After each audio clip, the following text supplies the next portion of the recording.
सहना भवतु सहनौ भुनक्तु सह वीर्यं करवावहै तेजस्विनावधीतमस्तु मा विद्विषावहै।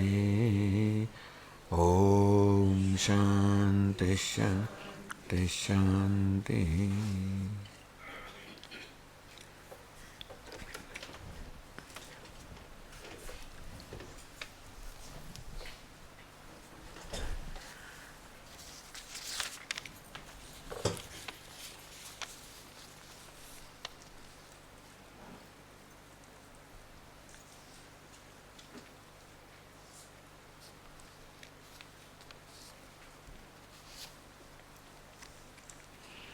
How are obstacles for learning? How are they removed? Is there a specific or general karma that has to be done? I ask so it doesn't take me thousands of years so I can work to remove these obstacles.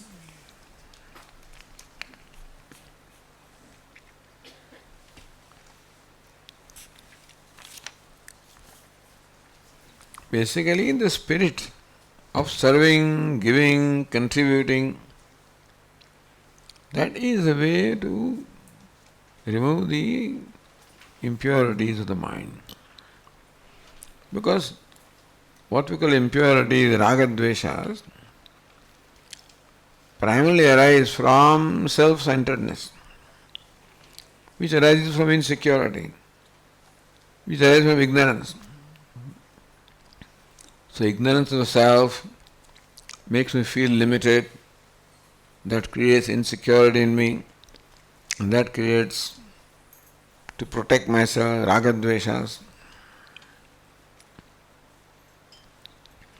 So since raga-dveshas are born of self-centeredness, becoming other-centered, that's what Lord Krishna teaches in our life, trying to become other-centered.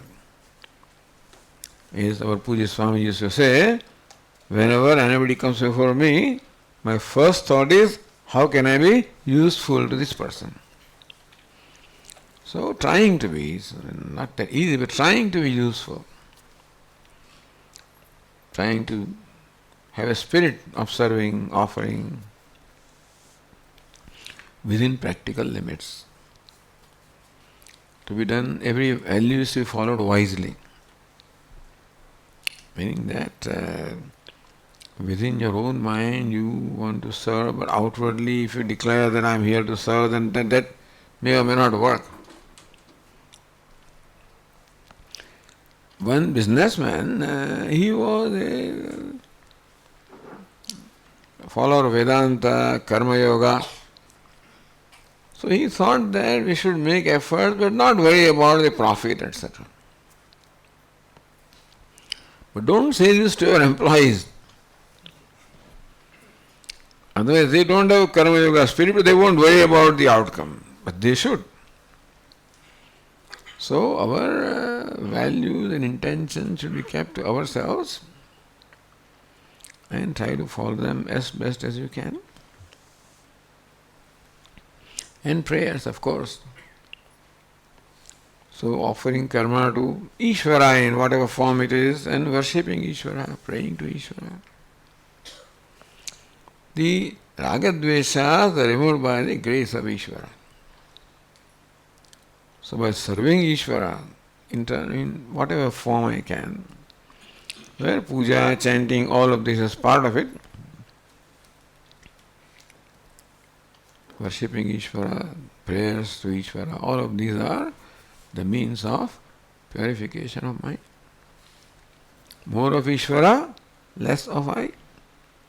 So bring in as much Ishvara as we can in our life, and He will come and clean up everything. So we allow Ishvara to do that job for us, by allowing Him to operate in our lives, so He can come and clean up.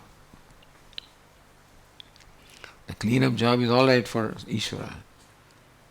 We offer all impurities to Him, which He can afford to absorb. Somebody asked Gangaji, everybody takes a dip in you and you remove their sins, so what happens to you? We don't know. Ganga must have unlimited capacity, I guess, to absorb sins without being polluted.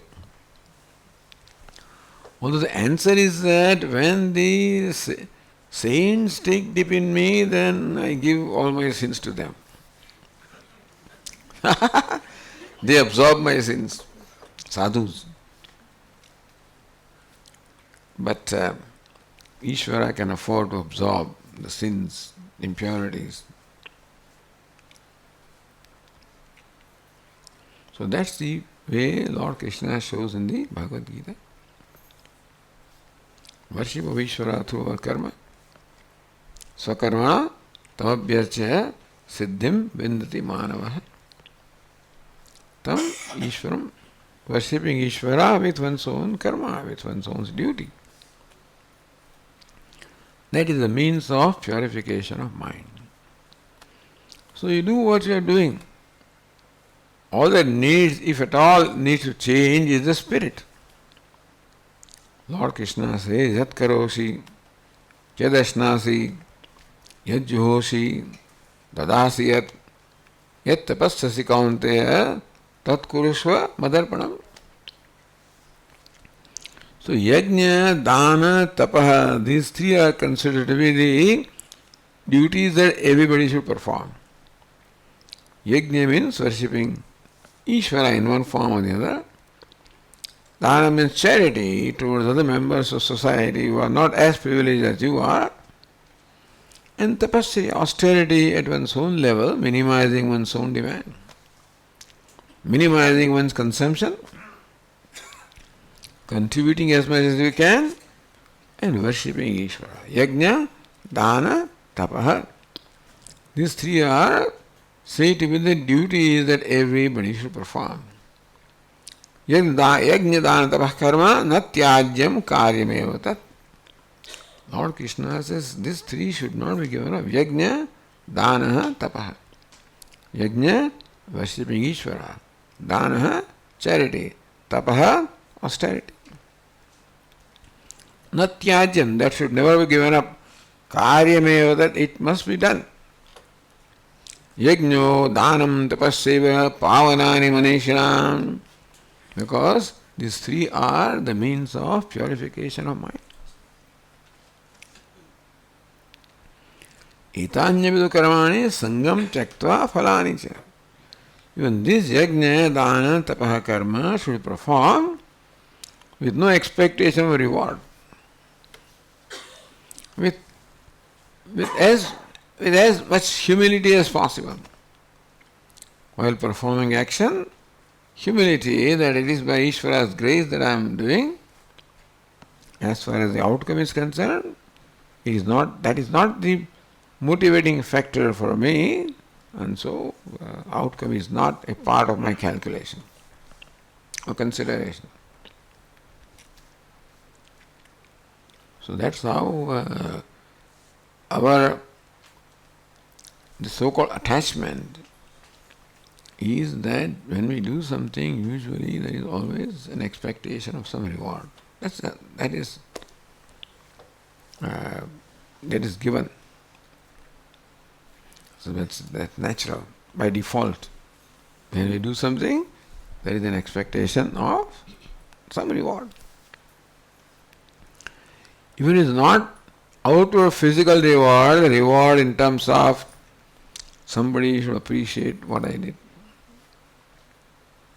That is there. And it is that expectation that is a potential for unhappiness.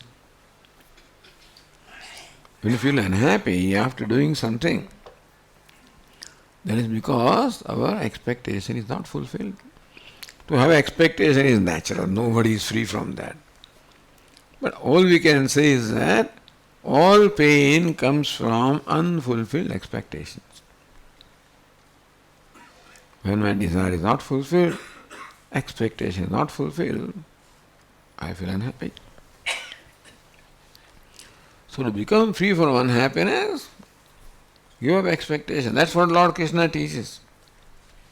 You do what you have to do and don't ask for any compensation, any reward. Yes, you do. That requires a lot of change in my mind. So far I've always been doing things with an expectation of reward. So bring about the transformation. That you do and know that doing is your privilege. Other than human beings, nobody has freedom to do anything. As human being, it is my privilege that I can do something. Recognize that privilege and enjoy that privilege. If you start enjoying action, then reward will not remain very important. Because basically mind wants gratification. If you try to get it from action, then reward, outcome is not very consequent. So Lord Krishna says, enjoy your action. Our mind does need some pleasure or happiness. Usually it seeks happiness from the outcome. So Lord Krishna says, rather than seeking happiness from outcome, seek happiness from the action. Enjoy what you do.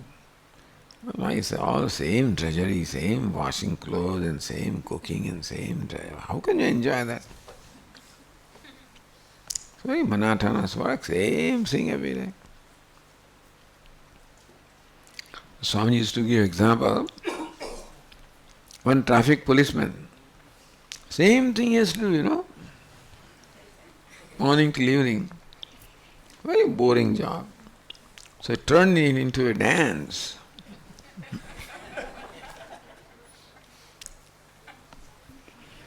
Except that he had to be transferred on the spot because everybody started, the traffic stopped. Everybody was stopped to watch him.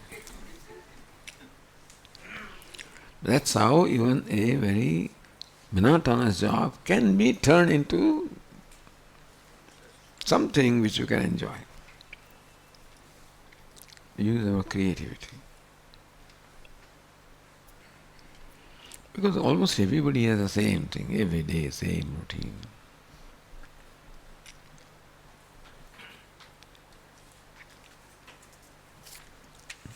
Okay, next one.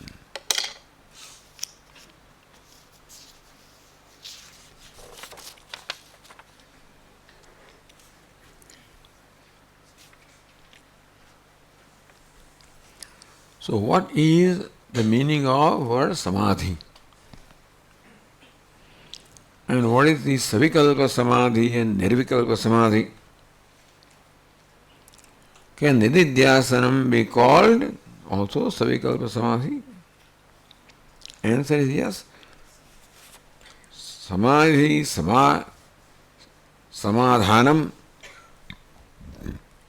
shama, dama, uparama, titiksha, shraddha, samadhanam. And the mind gets resolved. Mind becomes free from all desires, then gets resolved. There is nothing now to disturb the mind. So that state where the mind is free from all causes of disturbance. Therefore it is resolved, is at peace with itself. So samadhi means the mind or ourselves being at peace with ourselves. Simple explanation. What creates agitation in mind is when we are not at peace with our own self. This is what we've been saying every day in the class, when we are not happy with ourselves. And how come I am not happy with myself? Because I have an expectation of myself as to how I should be. So not only this individual makes demands upon everybody else as to how they should be, but before that he makes demand upon his own self, how I should be. I keep on judging myself. whether I am able to pass the test of fulfilling my own expectation of myself. And so this is going on constantly within myself. So when will there be peace? When I am able to live up to my own expectation. Or when will there be peace? When I do not have any expectation of myself. But better is when I am able to fulfill all my expectations. What is my expectation? Basically, what is my expectation of myself? I should be a good person, an honest person. I should be able to follow the values. I should be honest, truthful, compassionate, kind. This is what I expect of myself. So that is exactly what is taught to us as values. Values are those which is my nature. And since kindness, etc. is my nature, therefore there is an expectation that I should be kind, because that's my nature. And when I find that I am not, then I am unhappy with myself. So basically I just want to be a simple, kind, beautiful person. That's what I want myself to be. And when I find I am not, because there are likes and dislikes and this and all them impulses, they force me from being a simple, nice person. Make me an aggressive person, angry person, this person, that person. And so to remove those impulses is when I will be, so there is antakarana shuddhi. More free I am from impulses, more comfortable I am with myself. Shuddha antakarana means I am at peace with myself. That is when I am told that peace is your nature, I can understand what it means.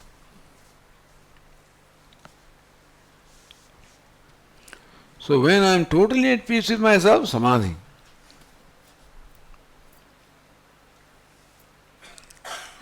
Savikalpa samadhi, I am aware that I am at rest, I am at peace, that is savikalpa. Then even that awareness also goes away, so-called nirvikalpa samadhi.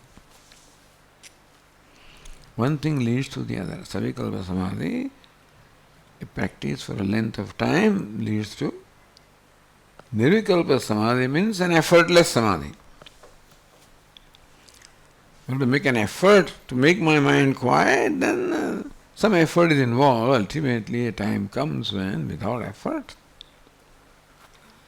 it will be called nirvikalpa samadhi. Which is our nature. Nirvikalpa samadhi is our nature. Total peace is our nature. Call it peace, tranquility, God, whatever you want to call it. What is it? Tranquility is God and peace is, what is it? What was the formula? Silence is? Silence is truth. Stillness is God. So silence is our nature, stillness is what I accomplish by working on my mind,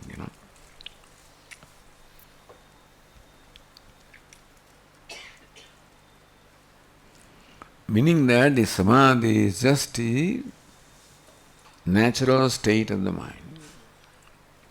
When mind becomes free from all impulses, then it is happy to be quiet, because that is its nature. Sounds very simple, only because these impulses have become, so rooted, so much part of my mind that looks very difficult.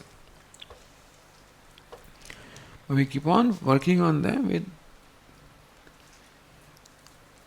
the pratipaksha bhavana, as we discussed yesterday. Mind becomes quieter and quieter and quieter. Quietude of the mind, tranquility of mind is samadhi, when it stays for a period of time. sleep? I mean, in this nirvikalpa samadhi? Well, the thing is that from rajas you tilt to go to sattva. I see. Tilt into tamas, then you go to sleep. Sattva, then you become quiet. So no, you will not.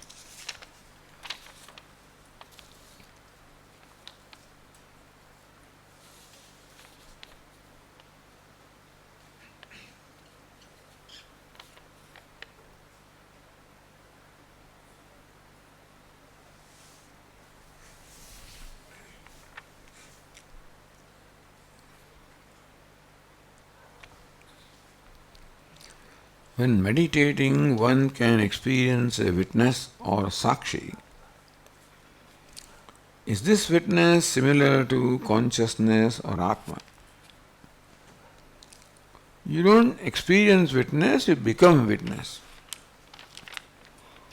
So experience witness means you are a witness of the witness. A witness of witness is it's not witnessing the witness, it is becoming the witness. So, I experience witness means I become witness. Meaning that I do not identify with the witness to any thought. Whatever thoughts arise, let them arise. If I become indifferent, as Lord Krishna describes a wise person, prakasham cha pravrittim cha mohameva cha pandava nadvechi sampravruttani nindivruttani kankshade. Describing a wise person called Gunatita, says that when a sattvic thought arises, or rajas thought arises, tamas thought arises, just let them arise and come and go. Guna guneshu guna vartayetyeva yoga tisthati nengate. He said, this is the play of gunas, and I am just the witness. Avatisthati, and that doesn't get distracted, disturbed from its own avoidance.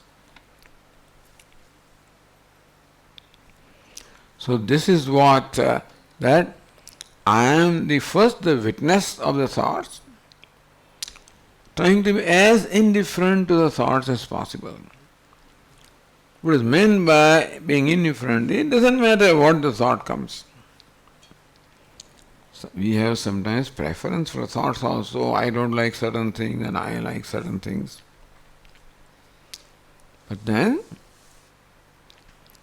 no preference for thoughts, let thoughts come and go.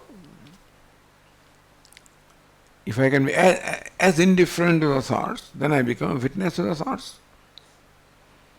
In that case, then thoughts also may subside, then the witness also doesn't remain.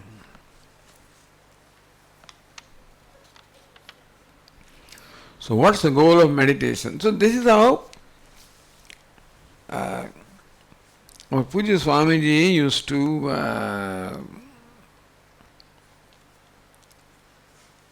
guide the meditation by saying that you first chant Om Namah Shivaya, Om Namah Shivaya, Om Namah Shivaya, Om Namah Shivaya. Then you say Om Namah Shivaya, then there is a little gap between the two thoughts.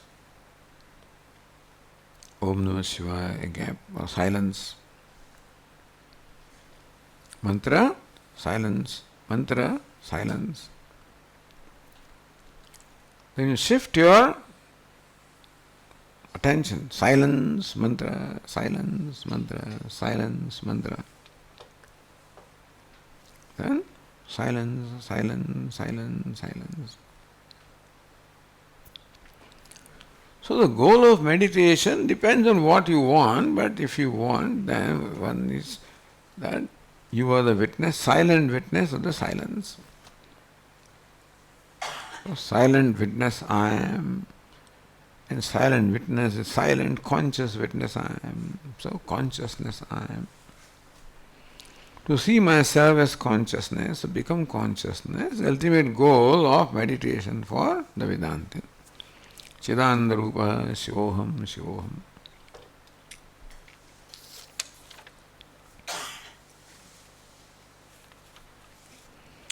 How can we guard against meditation becoming mechanical like many other mechanical activities of daily life?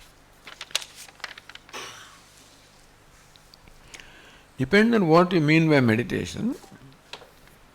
But japa also can be meditation, japa dhyanam. But japa also anything can become mechanical, that is true. But start with japa, whatever the name is, Om Namah Shivaya. And instruct the mind to be aware, to be awareful. So when you find yourself becoming mechanical, again remind the mind. Become awareful, become alert. So alertness, so in fact japa is meant for becoming alert. That we become alert about the name or the mantra that is going on. That is the practice of trying to practice alert. That is practice of trying to practice alertness.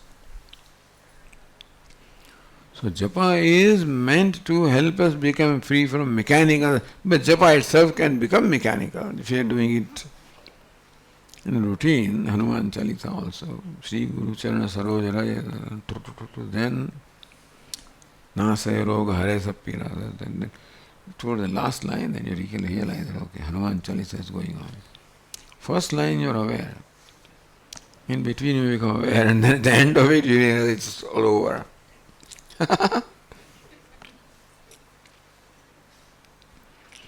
It is true that mind becomes mechanical when the mind does not enjoy what it is doing. So Hanuman Chalisa as an example becomes something I have to recite, and I do that. And if that recital does not create any interest in me, then it is likely to become mechanical. So if I learn to enjoy what I am doing, perhaps in case of Hanuman Chalisa, by trying to also be aware of the meaning of what I am reciting, then perhaps it will not become mechanical. But sometimes I will chant Hanuman Chalisa 1,000,000 times. They take such huge things. So 5 times Vishnu Sahasranama, 15 times Hanuman Chalisa, 20 times. There was such, so much chanting the practice. That is likely to be too much for the mind. Not that you should not do that, but then have some quality time with Hanumanji, They call it quality time with Ishvara. So either it is recital, it is meditation, it is prayer, it is puja. It's meant to be to spend quality time with Ishvara. Like children demand that parents spend quality time with them. Otherwise, usually mother is busy doing something and yes, okay, he keeps talking and mother keeps doing things. But then he keeps on pulling her sari, he wants her attention and he wants her quality time. So there is some quality time, and that quality time can be given when there is nothing else to do. We generally pack this meditation, prayers, etc. in between various activities. So one activity is over, then Hanuman Chalisa begins, and I know something else, and the bus is waiting. I'm exactly 15 minutes, and the bus is we have to catch the bus. So do I think of bus or do I think of Hanuman Chalisa, So very often we pack this in between various activities. So an active mind tries to do this to become again active. So as much as possible, give a quality time when the mind has no concern, no anxiety about having to finish this, so that I can start something else. So quality time is one thing. Also, try to take some interest in what I am doing so that you can get some rasa or some enjoyment out of that. So more of that happens, easier it will be to pay attention.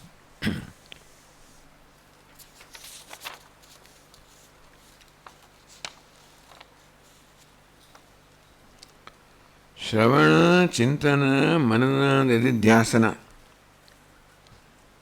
What is the lakshyartha of this?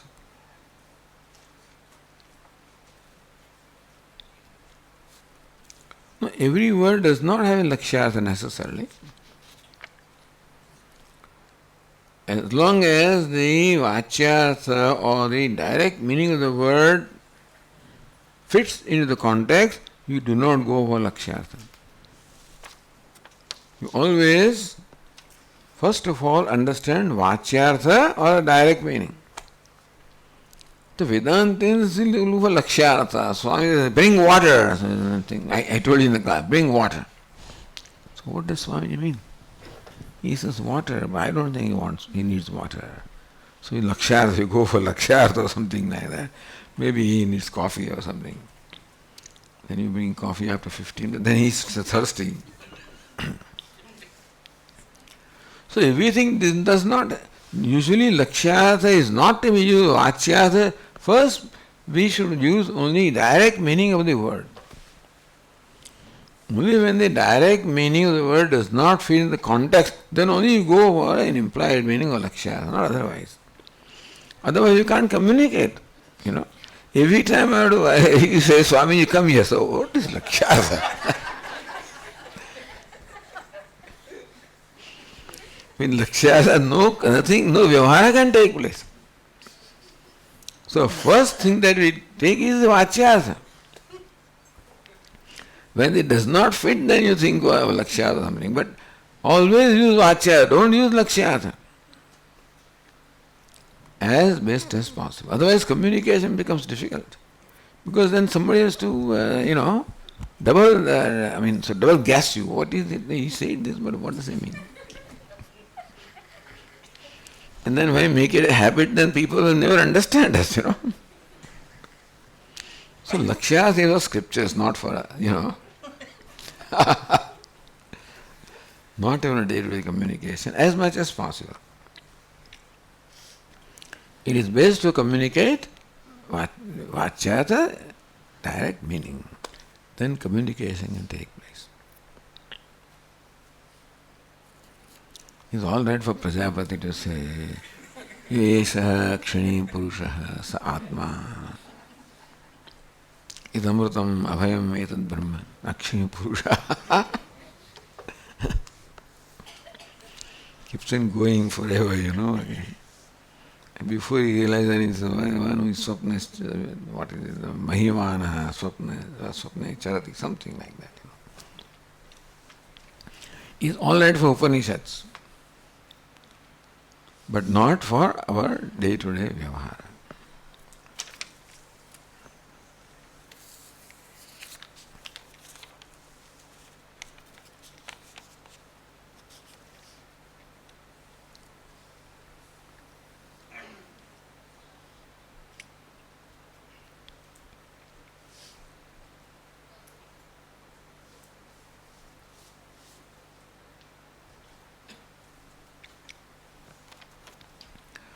What is the correct way and time to introduce Vedantic knowledge to our children? Now, what is Vedantic knowledge? You are Brahman, is it Vedantic knowledge? All this is Brahman? You are one non-dual? If that is Vedantic knowledge, then wait for it. Because children have to live in this world in duality. And then if you say this is all, there is no duality, it's all mithya, he will be confused. He doesn't know what to do with that knowledge. So he and everybody takes the world as real. So start with that. Now how to work in the real world? By following values. So let us teach our children the values of life. Value of honesty, hard work, being helpful, these values. However, when you teach values, we should also teach them the boundaries between which the values should be followed. Because no value can be followed unconditionally. It requires Lord Rama or Nachiketa to follow them, not us. Meaning that to be honest or truthful, it's very difficult for us to be totally honest and totally truthful. Because for that I must become, what Harishchandra had to do, for telling the truth. He had to give everything. What did Lord Rama had to do? He had to give all this, kingdom, everything had to be given up. Nachiketa had to give up this life, body. If you want to follow these values unconditionally, then you must be ready to sacrifice everything which you are not ready. So we teach them values and teach them the boundaries also, up to this point. Because following any value causes some pain. Without pain, we cannot practice any value. To be honest also is a painful process. Because we don't know reveal everything. So to be honest means to be transparent, and I may not be ready for exposing myself in every way. So I hide something. Therefore, the values that we are able to practice are not in unconditional absolute way. So we should teach our children also. If you become honest and the world knows, then they'll drop you, they'll leave nothing with you. So teach them how to be wise. You be honest with wisdom. With boundaries. Because world may find it very convenient, this fellow is honest, this fellow is generous, this fellow is this. And you are not smart enough. If you are, then if there are no boundaries, then you'll be left with nothing. And we are not ready for that. If you are Harishchandra, then it's all right. Ramachandra, then it's all right. You are not yet there that I am ready to let go everything. Therefore, these values are to practice within boundaries, and all that also we should teach our children. It's all there in the Purna Vidya, course. And they tell us also how to communicate to children. So as far as children are concerned, teach them basic values that they are going to require in interacting in life. And teach them also the boundaries of following these values so that they can function wisely in a practical manner and not just become impractical. I use the word practical because there is a limit to the amount of pain that I can take. If there is no limit, any amount of pain, I need not be practical, but we all have our limits. So that's called practical. What is practical? Staying within the limits of the pain that I can put up with. All of these we should communicate to children so that they learn how to live life intelligently and properly.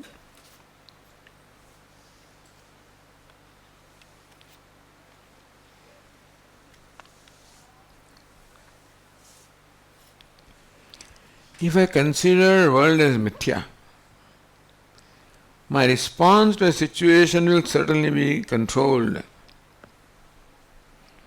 But then how will I get motivation to do good work in mithya world? World is mithya. So what's the use of good also is mithya? Bad also is mithya. So what does it matter? If world is mithya, good also is mithya, bad also is mithya, honesty also is mithya, dishonesty also is mithya, right? So what does it matter? Then take one more step. Pain also is mithya. Pleasure also is mithya. When pain comes, that is also mithya. Because dishonesty, all of those will bring pain. And what is that? It's all mithya. That's so fine. If the consequences are also mithya. But right now we don't want that painful consequences. Therefore don't say mithya. Therefore function in the world based on the values. That will slowly take us to a point where we recognize that whatever is okay. Mithya means what? What is all right. That's called mithya. It's of no consequence to me. This way, that way, everything is fine. When I have grown into that maturity. But then how will I get motivated to do good work in mithya world? World is mithya, good also is mithya, work also is mithya. So good work in mithya is what? Mithya, good work in mithya world. Mithya is the word right now. We are using the word mithya. It is not yet here. When mithya comes here, then you find you have already gone to satyam. Until then, mithya is just a word. You follow what I am saying? Therefore, function with the proper rules and regulations. In mithya also, rules and regulations are there. Follow them. Then a day will come when those rules, regulations will become spontaneous for us. No effort is needed. Not that we will stop doing them, become spontaneous. You are so good that goodness becomes spontaneous to you. Then you can say it's all mithya. Because you are spontaneously good, ready for knowledge.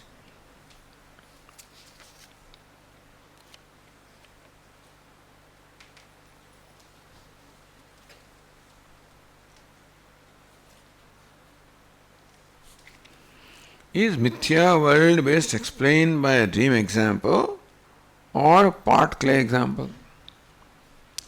Is mithya is explained based by a dream example or pot clay example? Because dream is completely unreal. But pot is not completely unreal. Rather a different order of reality. But pot is completely unreal, pot also.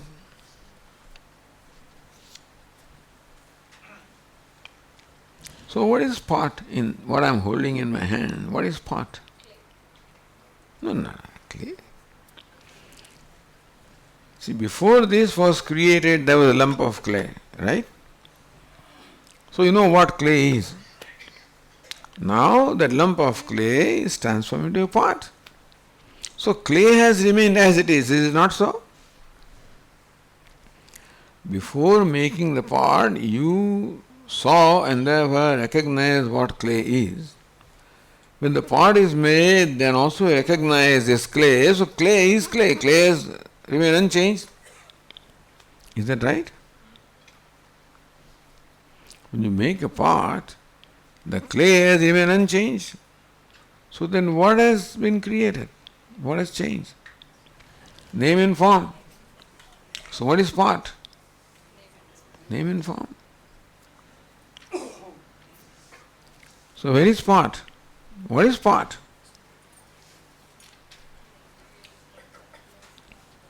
So if you take away name and form from this pot, what will remain? Clay. Take away clay, what will remain? See, clay plus name and form is pot. Remember this equation. Clay plus name and form is pot. So pot minus clay is equal to what? Now see, simple. A plus B is equal to C. So C minus A is equal to B. Is it not so? No, she says. A plus B is equal to C. So C minus A is equal to B. Is it not so? Equation is wrong. But ABC, that equation is not wrong. Then, no, I have not yet stated this equation. I am saying a simple equation. A plus B is equal to C. So C minus B is equal to A, isn't it? So let me tell you something. Pot plus name in clay plus name in form equal to pot, right?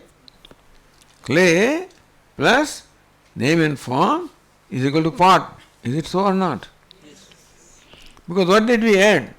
Clay has remained clay. So what did we add? Name and form. So clay plus name and form is pot. Remember that. So pot minus clay is equal to what? Clay plus name and form is pot. You see? A plus B is equal to C. So C minus A should be equal to B. So pot minus clay should be equal to name and form. Is it not so? No? We cannot subtract Cannot subtract? clay from the pot. See, you said clay plus name and form is pot. Is that clear equation? Clay plus name and form is pot, right? Then, no? Then what is it? What's the equation? Pot comes to existence only after the clay has been transformed into pot. So the name and it doesn't exist at that time.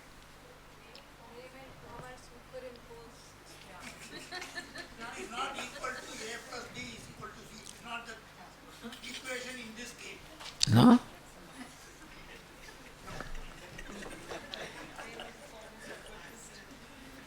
Obviously, they have listened to me earlier, you know. You have gone through this exercise. We say clay plus name and form is pot. Is it not so? It's not so. Clay upon which name and form is superimposed is called pot. See, when you say plus, that means clay and name and form have the same reality, which is not so. Clay upon which name and form are superimposed is pot. What is superimposed is mithya. So therefore, name and form is mithya. So the pot is mithya. What is it? It's clay. So that means clay is clay. So that means what you're holding is just clay. Well, what else is? Take away clay from this, what remains? What take away clay? From what I am holding in my hand, take away clay, what will remain? Then what is this? Clay. That's it.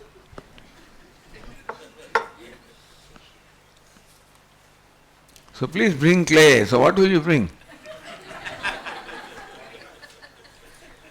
Swamiji used to say, after that he would say, but it holds water.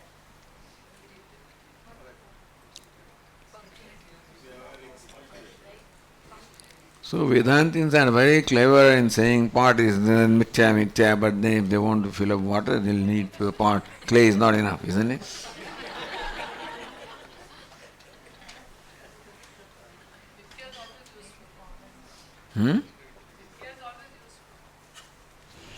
See, only mithya is useful, by the way. So what is useful is mithya.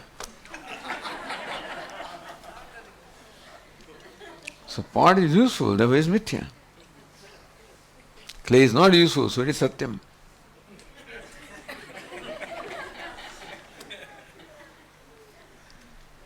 No, that is true. That is true.